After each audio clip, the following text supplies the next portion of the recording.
بسم اللہ الرحمن الرحیم۔ ماہ رمضان کے آخری عشرے میں فجر کے بعد ان دعاؤں کا ضرور اہتمام کریں۔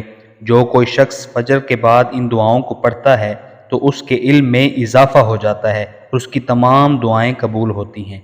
ان کلمات میں میرے ساتھ شامل ہو جائیے۔ نمبر 1، اللہم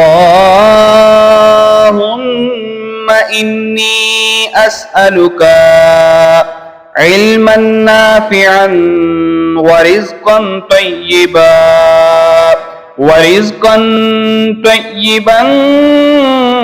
وعملا متقبلا۔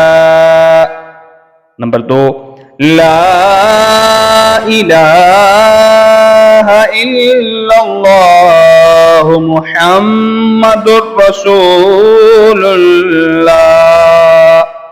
نمبر 3، سبحان اللہ والحمد للہ ولا الہ الا اللہ واللہ اکبر۔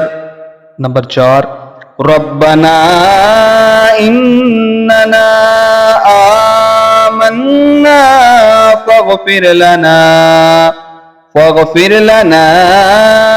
ذنوبنا وقنا عذاب النار۔ نمبر 5، لا الہ الا اللہ